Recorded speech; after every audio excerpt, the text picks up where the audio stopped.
Hi guys எல்லாருக்கும் வணக்கம். So இந்த கயல் சீரியலில் வந்து எனக்கு ஒரே ஒரு டவுட் என்னன்னு பார்த்தீங்கன்னா, இவ்வளோ தூரம் வந்து பார்த்தீங்கன்னா, இப்போ பிரச்சனை போய்கிட்டு இருக்கு. கயல் மேலே வந்து இப்படி ஒரு கேவலமான ஒரு பழி வந்திருக்கு. அது மட்டும் கிடையாது.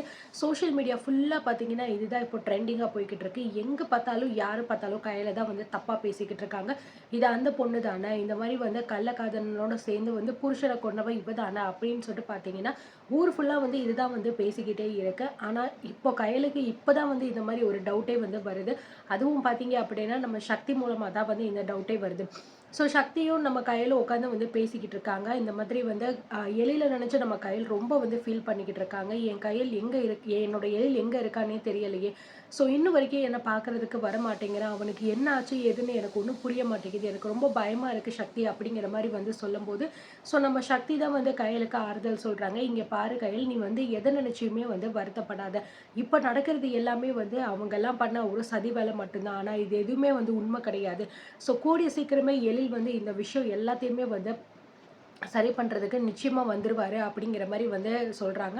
அது மட்டும் கிடையாது. ஸோ ஒரே ஒரு விஷயம் பார்த்தீங்கன்னா, நம்ம சக்தி வந்து கேட்குறாங்க. என் கையில் இப்போ இந்த விஷயம் பார்த்தீங்க அப்படின்னா, சோஷியல் மீடியா ஃபுல்லா பரவிக்கிட்டு இருக்கு. நம்மளும் நெறைய இடத்துல வெளியில போறோம். எங்க போனாலுமே வந்து உன்ன பார்க்குறவங்க எல்லாம் வந்து, "இவ அவ தானா?" அப்படி இப்படின்னு சொல்லிட்டு பேசிக்கிட்டு இருக்காங்க. ஆனா இந்த விஷயம் வந்து இன்னும் வரைக்கும் ஏன் எழிலுக்கு தெரியல? ஒருவேளை அவ ஃபோன் யூஸ் பண்ணலையா? அப்படி ஃபோன் யூஸ் பண்ணல அப்படின்னாலும் நியூஸ் பார்ப்பாரு. இந்த மாரி ஏதாவது ஒரு வழியில அவருக்கு வந்து இந்த விஷயம் வந்து தெரிஞ்சிருக்கணுமே!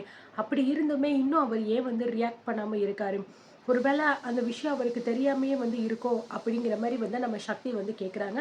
"நீ என்ன சொல்ற சக்தி? எனக்கு ஒன்னும் புரியலையே!" அப்படிங்கிற மாரி நம்ம கயலும் வந்து முழிக்கிறாங்க. இல்ல கையல், நான் எதுவும் தப்பா வந்து சொல்லல. அப்படிங்கிற மாரி சக்தி சொல்றாங்க. இல்ல, இல்ல. நான் வந்து ஒண்ணும் உன்ன தப்பாலாம் நெனைக்கல. நீ சொல்ற விஷயமும் எனக்கு இப்ப தான் வந்து புரியுது சக்தி." அப்படிங்கிற மாரி வந்து நம்ம கையல் சொல்றாங்க. இவ்ளோ நாள் வரைக்கும் இந்த விஷயம் வந்து எவ்ளோ பெருசா போய்க்கிட்டு இருக்கு அப்படிங்கிறது எல்லாருக்குமே தெரியும்.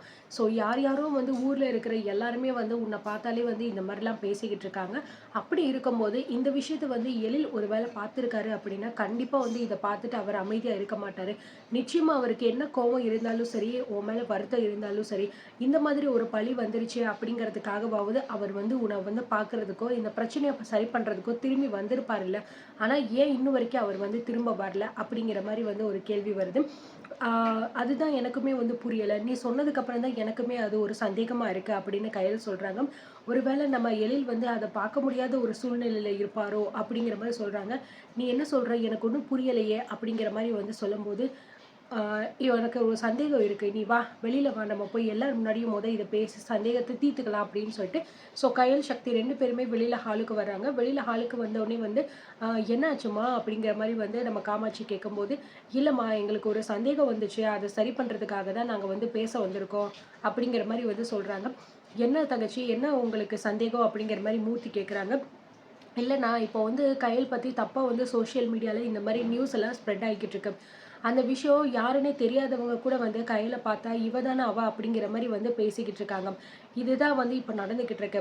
ஆனா, எழிலுக்கு வந்து இந்த விஷயம் வந்து ஏன் இன்னும் தெரியல? ஒருவேளை எழில் வந்து ஃபோன பார்க்காமயோ, டிவிய பார்க்காமயோ இருந்தா மட்டும் தான் இது வந்து தெரியாம இருக்கும்.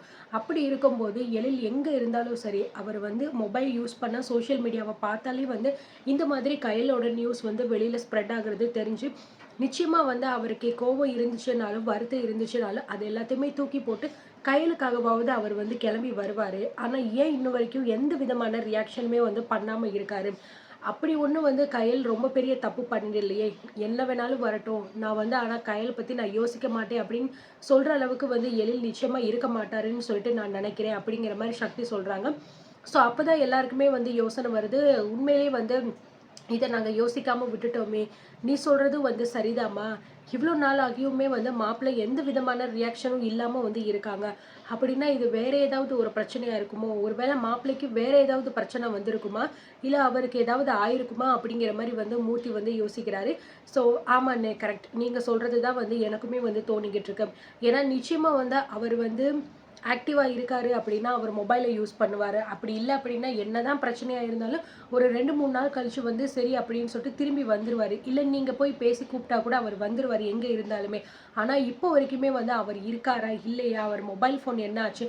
எதுவுமே வந்து நமக்கு தெரியல. ஸோ கண்டிப்பா வந்து இதுல வேற ஏதோ ஒரு விஷயம் தான் வந்து நடந்திருக்கும் அப்படின்னு தோணுது.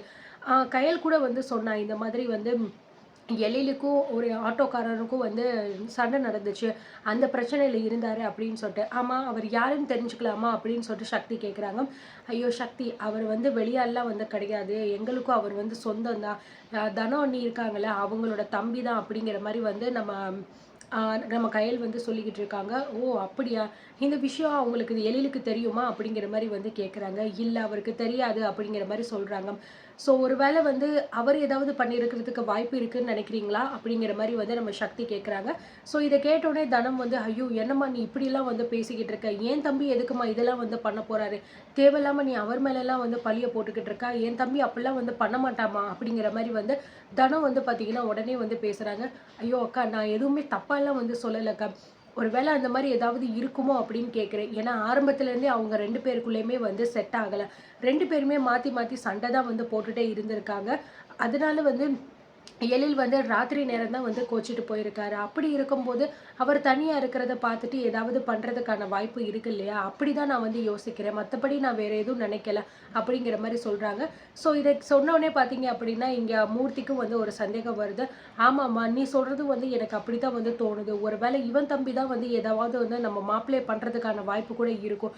ஏன்னா, இவன் தம்பி வந்து ஆட்டோ ஓட்டுறவன். ஒரு சரியான ஒரு பொறுக்கி. மாப்பிள்ளை கூட அவ்ளோ தூரம் வந்து சண்டை போட்டு மாப்பிள்ளையோட வாழ்க்கையவே வந்து போக வச்சவன் அப்படிங்கிற மாரி சொல்லும்போது, "ஏங்க என்னங்க பேசிக்கிட்டு இருக்கீங்க நீங்க? என் தம்பி என்னங்க பண்ணா? ஏதாவது ஒண்ணு உங்களுக்கு கிடைச்சிட்டா போதும். உடனே என் தம்பி ஏதாவது குறை சொல்றதுக்குன்னே இங்க வருவீங்களா?" அப்படிங்கிற மாரி வந்து தனம் வந்து பேச ஆரம்பிச்சுடுறாங்க. "ஐயோ! அண்ணி ஏன் அண்ணி கோவப்படுறீங்க? நீங்க கொஞ்சம் பொறுமையா இருங்க. அதெல்லாம் ஒண்ணும் இல்ல." அப்படின்னு சொல்லிட்டு கயல் சொல்றாங்க. "பின்ன என்ன கயல்? ஏதாவது ஒரு சாக்கு கிடைச்சிட்டா போதும். என் குடும்பத்த பத்தி ஏதாவது சொல்லணும் அப்படின்னு சொல்லிட்டு இவர் வந்துகிட்டு இருக்காரு." அப்படின்னு சொல்லும்போது, ஸோ அதுக்கப்புறம் பார்த்தீங்கன்னா, "ஏய் இப்ப அதெல்லாம் ஒண்ணும் பிரச்சனை கிடையாதுடி.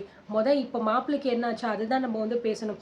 உன் தம்பி மேல சந்தேகம் இருக்கு அப்படின்னா, அந்த சந்தேகத்த நம்ம உடனே தீர்த்துக்கணும். அதுல என்னடி தப்பு இருக்கு? ஒருவேளை அவனோ, இல்ல அவன் கூட சேர்ந்து அவன் ஃப்ரெண்ட்ஸோ வந்து மாப்பிள்ளைய ஏதாவது பண்ணியிருக்கிறதுக்கு வாய்ப்பு இருந்துச்சுன்னா என்னடி பண்ணுவ?"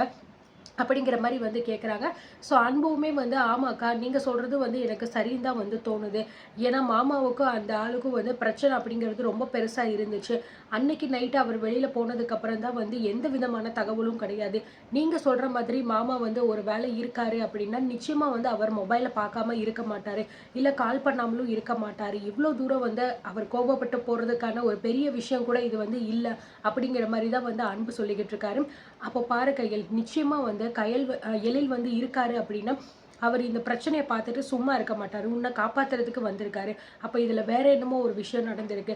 நம்ம வந்து அந்த ஆட்டோக்காரன் பாலு அப்படிங்கிற அந்த பையன நம்ம கூப்பிட்டு விசாரிக்கணும். அப்படி விசாரணை பண்ணோம் அப்படின்னா, அதுல என்ன ஏது நடந்திருக்கு அப்படிங்கிறது நமக்கு கொஞ்சம் கிளியரா தெரிய வந்துரும். அதுக்கப்புறம் நம்ம ஃபர்தரா என்ன பண்ணணுமோ அத நம்ம பண்ணலாம் அப்படிங்கிற மாரி ஒரு முடிவு எடுக்குறாங்க. ஸோ இதுக்கு அந்த பாலுவ கூப்பிட்டு இதுக்கப்புறம் விசாரிக்க போறாங்களா? இல்ல கம்ப்ளைண்ட் குடுத்து விசாரிக்க போறாங்களா? இதுக்கு தனம் என்ன மாரியான ரியாக்ட் பண்ண போறாங்க? அப்படிங்கிறத நம்ம ஒன் பை ஒன்னா பார்த்து தெரிஞ்சுக்கலாம்.